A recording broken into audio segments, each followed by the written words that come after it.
सत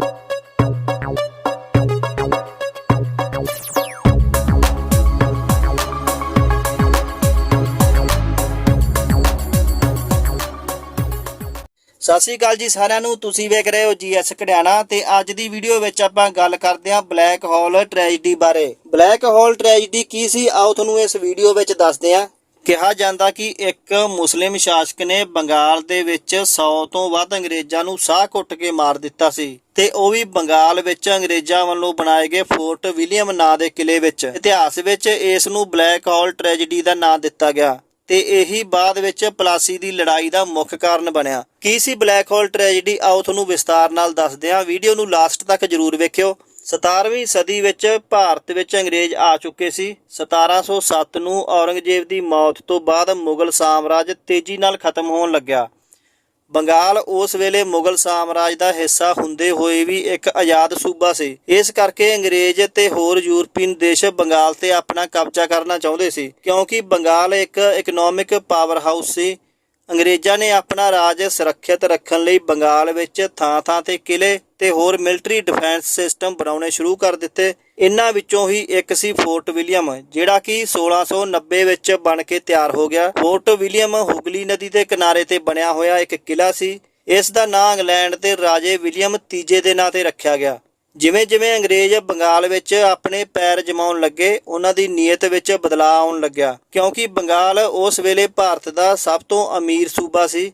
ਪੂਰੇ ਭਾਰਤ ਵਿੱਚ ਹੋਣ ਵਾਲੇ ਵਪਾਰ ਵਿੱਚ ਇਕੱਲੇ ਬੰਗਾਲ ਦਾ 60% ਯੋਗਦਾਨ ਸੀ। ਅੰਗਰੇਜ਼ ਆਪਣੇ ਮਕਸਦ ਨੂੰ ਪੂਰਾ ਕਰਨ ਵਾਸਤੇ ਛੋਟੇ-ਛੋਟੇ ਰਾਜਿਆਂ ਨੂੰ ਮਹਿੰਗੇ ਤੋਹਫੇ ਜਾਂ ਮਹਿੰਗੀਆਂ ਚੀਜ਼ਾਂ ਦੇ ਕੇ ਵਪਾਰ ਕਰਨ ਲਈ ਰਾਜੀ ਕਰ ਲੈਂਦੇ। ਇਸ ਤੋਂ ਬਾਅਦ ਅੰਗਰੇਜ਼ਾਂ ਨੇ ਕਈ ਕਾਰਖਾਨੇ ਲਾਏ। ਉਹਨਾਂ ਕਾਰਖਾਨਿਆਂ ਵਿੱਚ ਤਿਆਰ ਹੋਇਆ ਸਮਾਨ ਬਾਹਰ ਭੇਜਿਆ ਜਾਂਦਾ। ਇਸ ਦਾ ਸਿੱਧਾ ਫਾਇਦਾ ਈਸਟ ਇੰਡੀਆ ਕੰਪਨੀ ਨੂੰ ਹੁੰਦਾ ਤੇ ਇਸ ਨਾਲ ਭਾਰਤ ਦੇ ਦੇਸੀ ਵਪਾਰੀ ਤੇ ਛੋਟੇ ਕਾਰੀਗਰਾਂ ਦਾ ਬਹੁਤ ਨੁਕਸਾਨ ਹੋ ਰਿਹਾ ਸੀ। ਸੰਨ 1756 ਨੂੰ ਬੰਗਾਲ ਦੇ ਨਵਾਬ ਅਲੀ ਵਰਦੀ ਖਾਨ ਦੀ ਮੌਤ ਹੋ ਜਾਂਦੀ ਹੈ ਤੇ ਬੰਗਾਲ ਦੀ ਗੱਦੀ ਤੇ ਬੈਠਦਾ 21 ਸਾਲਾ ਜਵਾਨ ਸਿਰਾਜ ਉਦ ਦੌਲਾ। ਨਵਾਬ ਸਿਰਾਜ ਉਦ ਦੌਲਾ ਨੂੰ ਸ਼ੁਰੂ ਤੋਂ ਹੀ ਅੰਗਰੇਜ਼ਾਂ ਦੇ ਇਸ ਤਰ੍ਹਾਂ ਵਪਾਰ ਕਰਨ ਤੇ ਸ਼ੱਕ ਹੋਣ ਲੱਗਿਆ। ਉਹਨੂੰ ਲੱਗਿਆ ਕਿ ਅੰਗਰੇਜ਼ਾਂ ਨੂੰ ਜਿੰਨੇ ਕੁ ਅਧਿਕਾਰ ਮਿਲੇ ਸੀ ਉਹ ਉਹਨਾਂ ਦਾ ਗਲਤ ਇਸਤੇਮਾਲ ਕਰਦੇ ਆ। ਇਸ ਕਰਕੇ ਸਿਰਾਜ ਉਦ ਦੌਲਾ ਨੇ ਅੰਗਰੇਜ਼ਾਂ ਨਾਲ ਸਵਾਲ ਜਵਾਬ ਕਰਨੇ ਸ਼ੁਰੂ ਕਰ ਦਿੱਤੇ। ਅੰਗਰੇਜ਼ਾਂ ਦਾ ਹਰ ਵਾਰ ਇਹੀ ਜਵਾਬ ਹੁੰਦਾ, ਅਸੀਂ ਤਾਂ ਸਿਰਫ ਵਪਾਰ ਕਰਨ ਲਈ ਆਏ ਆ, ਆਪਣੀ ਹਿਫਾਜ਼ਤ ਵਾਸਤੇ ਫੌਜ ਤੇ ਕਿਲੇ ਬਣਾਏ ਆ। ਨਵਾਬ ਸਿਰਾਜ ਉਦ ਦੌਲਾ ਸਮਝ ਗਿਆ ਕਿ ਅੰਗਰੇਜ਼ ਸਿਰਫ ਵਪਾਰ ਕਰਨ ਲਈ ਨਹੀਂ ਆਏ। ਸਿਰਾਜ ਉਦ ਦੌਲਾ ਇਹਨਾਂ ਨਾਲ ਬਹੁਤ ਨਾਰਾਜ਼ ਸੀ। ਇਸ ਦੇ ਦੋ ਕਾਰਨ ਸੀ। ਇੱਕ ਤਾਂ ਅੰਗਰੇਜ਼ ਆਪਣੇ ਪ੍ਰੋਫਿਟ ਦਾ ਕੋਈ ਵੀ ਹਿੱਸਾ ਉਸ ਨੂੰ ਨਹੀਂ ਦੇ ਰਹੇ ਸੀ ਤੇ ਦੂਜਾ ਅੰਗਰੇਜ਼ ਹੌਲੀ-ਹੌਲੀ ਆਪਣੇ ਪੈਰ ਜਮਾ ਕੇ ਤੇ ਹੋਰ ਛੋਟੇ ਰਾਜਾਂ ਤੋਂ ਉਹਨਾਂ ਦਾ ਪੋਲੀਟੀਕਲ ਕੰਟਰੋਲ ਖੋਹਣ ਦੀ ਤਿਆਰੀ ਵਿੱਚ ਸੀ ਜਿਸ ਕਰਕੇ ਇਹਨਾਂ ਰਾਜਾਂ ਦੀ ਸੋਵਰੇਨਟੀ ਤੇ ਖਤਰਾ ਵੱਧਦਾ ਜਾ ਰਿਹਾ ਸੀ। ਦੂਜੇ ਪਾਸੇ ਕਰਨਾਟਕ ਵਿੱਚ ਕਈ ਰਾਜਿਆਂ ਨੂੰ ਹਰਾ ਕੇ ਜਦੋਂ ਅੰਗਰੇਜ਼ ਜਿੱਤ ਗਏ ਤਾਂ ਸਿਰਾਜ ਉਦ ਦੌਲਾ ਦਾ ਸ਼ੱਕ ਯਕੀਨ ਵਿੱਚ ਬਦਲ ਗਿਆ। ਸਿਰਾਜ ਉਦ ਦੌਲਾ ਨੇ ਕਲਕੱਤੇ ਦੇ ਗਵਰਨਰ ਨੂੰ ਇੱਕ ਅਲਟੀਮੇਟਮ ਪਾਸ ਕੀਤਾ ਕਿ ਇਸ ਕੰਪਨੀ ਦੁਆਰਾ ਕੀਤੇ ਜਾ ਰਹੇ ਇਸ ਤਰ੍ਹਾਂ ਦੇ ਕੰਮਾਂ ਤੇ ਪਾਬੰਦੀ ਲਾਈ ਜਾਵੇ। French East India company Siraj ud Daula ਦੇ ਇਸ ਆਦੇਸ਼ ਨੂੰ ਮੰਨ ਕੇ ਰੁਕ ਗਈ ਪਰ ਬ੍ਰਿਟਿਸ਼ ਈਸਟ ਇੰਡੀਆ ਕੰਪਨੀ ਨਹੀਂ ਰੁਕੀ। ਸਿਰਾਜ ਉਦ ਦੌਲਾ ਨੂੰ ਬਹੁਤ ਗੁੱਸਾ ਆਇਆ। ਉਹਨੇ ਆਪਣੀ ਫੌਜ ਤਿਆਰ ਕੀਤੀ ਤੇ 16 ਜੂਨ 1756 ਨੂੰ ਕਲਕੱਤੇ ਤੇ ਹਮਲਾ ਕਰ ਦਿੱਤਾ। ਉਸ ਦੀ ਫੌਜ ਵਿੱਚ 50,000 ਪੈਦਲ ਸਿਪਾਹੀ, 500 ਹਾਥੀ ਤੇ 50 ਤੋਪਾਂ ਸੀ। ਸਿਰਾਜ ਉਦ ਦੌਲਾ ਦੀ ਇਹ ਫੌਜ ਬ੍ਰਿਟਿਸ਼ ਈਸਟ ਇੰਡੀਆ ਕੰਪਨੀ ਨੂੰ ਬਹੁਤ ਆਸਾਨੀ ਨਾਲ ਹਰਾ ਸਕਦੀ ਸੀ। 16 ਜੂਨ ਨੂੰ ਨਵਾਬ ਆਪਣੀ ਫੌਜ ਨਾਲ ਕਲਕੱਤੇ ਪਹੁੰਚੇ ਤੇ ਸ਼ਹਿਰ ਨੂੰ ਚਾਰੇ ਪਾਸਿਓਂ ਘੇਰ ਲਿਆ।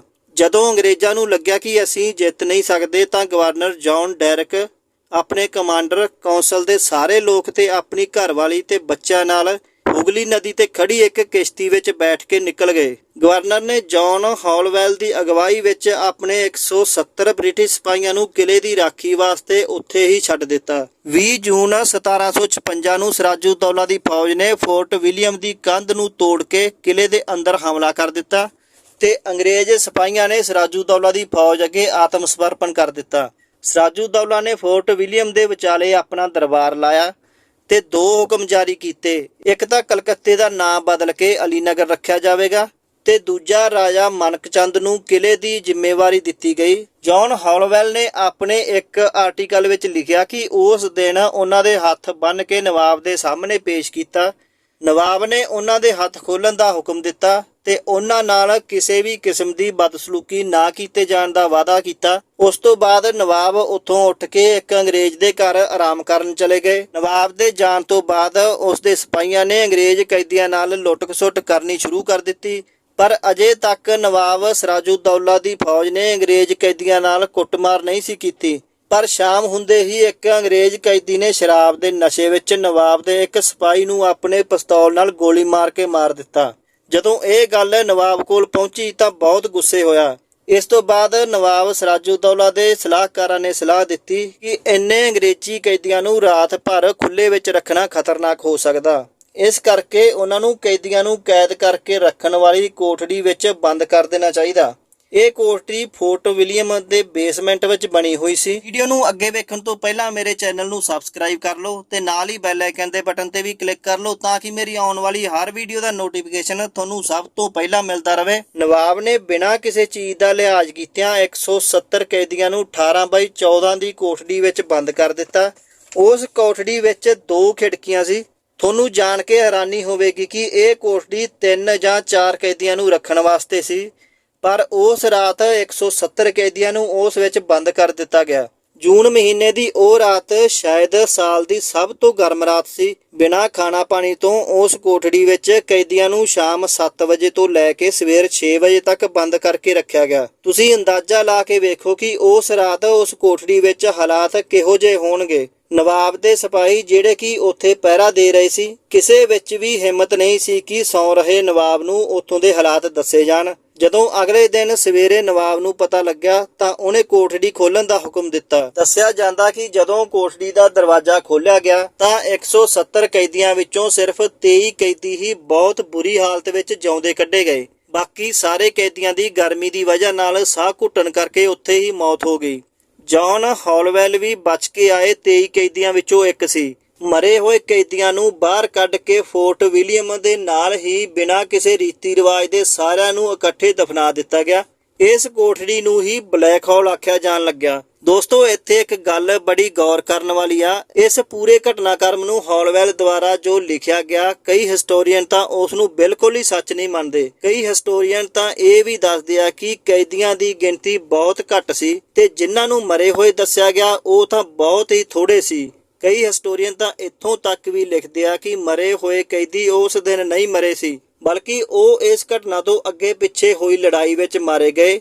ਇੱਕ ਹੋਰ ਹਿਸਟੋਰੀਅਨ ਵਿਨਸੈਂਟ ਏ ਸਮਿਥ ਨੇ Oxford history of India from earlier time to the end or 1911 ਵਿੱਚ ਲਿਖਿਆ ਕਿ ਇਹ ਘਟਨਾ ਹੋਈ ਜ਼ਰੂਰ ਸੀ, ਪਰ ਪੂਰੀ ਤਰ੍ਹਾਂ ਇਸ ਦਾ ਜ਼ਿੰਮੇਵਾਰ ਸਿਰਾਜੁੱਦੌਲਾ ਨਹੀਂ ਸੀ। ਇਨ੍ਹਾਂ ਕੈਦੀਆਂ ਤੇ ਨਿਗਾਹ ਰੱਖਣ ਦੀ ਡਿਊਟੀ ਉਹਨੇ ਆਪਣੇ ਸਿਪਾਹੀਆਂ ਦੀ ਲਾਈ ਹੋਈ ਸੀ। ਸਿਰਾਜੁੱਦੌਲਾ ਨੇ ਕੈਦੀਆਂ ਨੂੰ ਉਸ ਕੋਠੜੀ ਵਿੱਚ ਬੰਦ ਕਰਕੇ ਮਾਰਨ ਲਈ ਨਹੀਂ ਕਿਹਾ ਸੀ, ਪਰ ਮੌਜੂਦਾ ਹਿਸਟੋਰੀਕਲ ਰਿਕਾਰਡ ਦੇ ਮੁਤਾਬਕ ਸਿਰਾਜੁੱਦੌਲਾ ਨੇ ਇਸ ਘਟਨਾ ਤੋਂ ਬਾਅਦ ਆਪਣੇ ਕਿਸੇ ਵੀ ਸਿਪਾਹੀ ਨੂੰ ਕੋਈ ਸਜ਼ਾ ਨਹੀਂ ਦਿੱਤੀ ਤੇ ਨਾ ਹੀ ਇਸ ਘਟਨਾ ਦਾ ਕੋਈ ਦੁੱਖ ਪ੍ਰਗਟ ਕੀਤਾ। ਕਈ ਹਿਸਟੋਰੀਅਨਾਂ ਦਾ ਇਹ ਵੀ ਕਹਿਣਾ ਕਿ ਇਹ ਸਾਰੀ ਘਟਨਾ ਸਿਰਫ ਇੱਕ ਮਿੱਥ ਆ, ਹੋਰ ਕੁਝ ਵੀ ਨਹੀਂ। ਉਹਨਾਂ ਨੇ ਕਿਹਾ ਕਿ ਇਹ ਅਫਵਾਹ ਅੰਗਰੇਜ਼ਾਂ ਦੁਆਰਾ ਫੈਲਾਈ ਗਈ ਸੀ ਤਾਂ ਕਿ ਉਹਨਾਂ ਨੂੰ ਬੰਗਾਲ ਤੇ ਹਮਲਾ ਕਰਨ ਦਾ ਬਹਾਨਾ ਮਿਲ ਜਾਵੇ। ਜਿਉਂ ਹੀ ਇਸ ਘਟਨਾ ਦੀ ਖਬਰ ਹੈੱਡਕੁਆਟਰ ਇੰਗਲੈਂਡ ਪਹੁੰਚੀ ਤਾਂ ਉਹਨਾਂ ਲੋਕਾਂ ਨੂੰ ਬਹੁਤ ਗੁੱਸਾ ਆਇਆ। ਸਿਰਾਜੁੱਦੌਲਾ ਤੋਂ ਇਸ ਕਤਲੇਆਮ ਦਾ ਬਦਲਾ ਲੈਣ ਲਈ ਉਹਨਾਂ ਨੇ ਰੌਬਰਟ ਕਲਾਈਵ ਨੂੰ ਭਾਰਤ ਭੇਜਿਆ। ਰੌਬਰਟ ਕਲਾਈਵ ਨੇ ਜਨਵਰੀ 1757 ਨੂੰ ਕਲਕੱਤੇ ਤੇ ਕਬਜ਼ਾ ਕਰ ਲਿਆ ਤੇ ਸਿਰਾਜੁੱਦੌਲਾ ਦੇ ਖਿਲਾਫ ਜੰਗ ਛੇੜ ਦਿੱਤੀ। ਇਸੇ ਲੜਾਈ ਨੂੰ ਹੀ ਪਲਾਸੀ ਦੀ ਲੜਾਈ ਆਖਿਆ ਜਾਂਦਾ। ਅੰਗਰੇਜ਼ਾਂ ਨੇ ਸਿਰਾਜੁੱਦੌਲਾ ਦੀ ਫੌਜ ਦੇ ਕਮਾਂਡਰ ਨੂੰ ਲਾਲਚ ਦੇ ਕੇ ਆਪਣੇ ਨਾਲ ਰਲਾ ਲਿਆ ਤੇ ਉਸ ਤੋਂ ਬਗਾਵਤ ਕਰਾ ਦਿੱਤੀ। ਇਸ ਬਗਾਵਤ ਨੂੰ ਵੇਖ ਕੇ ਸਿਰਾਜੁੱਦੌਲਾ ਜੰਗ ਦਾ ਮੈਦਾਨ ਛੱਡ ਕੇ ਮੁਰਸ਼ਿਦਾਬਾਦ ਭੱਜ ਗਿਆ। ਉੱਥੇ ਉਸ ਨੂੰ ਮਾਰ ਦਿੱਤਾ ਗਿਆ। ਕਾਰਨ ਕੋਈ ਵੀ ਹੋਵੇ, ਪਰ ਇਸ ਘਟਨਾ ਤੋਂ ਬਾਅਦ ਅੰਗਰੇਜ਼ਾਂ ਨੇ ਪੂਰੇ ਭਾਰਤ ਤੇ ਕਬਜ਼ਾ ਕਰਨ ਨੂੰ ਜਾਇਜ਼ ਠਹਿਰਾਇਆ। ਦੋਸਤੋ, ਅੱਜ ਦੀ ਵੀਡੀਓ ਵਿੱਚ ਬਸ ਇੰਨਾ ਹੀ। ਇਹ ਵੀਡੀਓ ਤੁਹਾਨੂੰ ਕਿਸ ਤਰ੍ਹਾਂ ਦੀ ਲੱਗੀ ਕਮੈਂਟ ਕਰਕੇ ਜਰੂਰ ਦੱਸਣਾ ਤੇ ਜਿਹੜੇ ਮੇਰੇ ਚੈਨਲ ਤੇ ਨਵੇਂ ਆ ਪਲੀਜ਼ ਮੇਰੇ ਚੈਨਲ ਨੂੰ ਸਬਸਕ੍ਰਾਈਬ ਕਰ ਲੈਣਾ ਤੇ ਨਾਲ ਬੈਲ ਆਈਕਨ ਦੇ ਬਟਨ ਤੇ ਵੀ ਕਲਿੱਕ ਕਰ ਲੈਣਾ ਤਾਂ ਕਿ ਮੇਰੀ ਆਉਣ ਵਾਲੀ ਹਰ ਵੀਡੀਓ ਦਾ ਨੋਟੀਫਿਕੇਸ਼ਨ ਤੁਹਾਨੂੰ ਸਭ ਤੋਂ ਪਹਿਲਾਂ ਮਿਲਦਾ ਰਹੇ।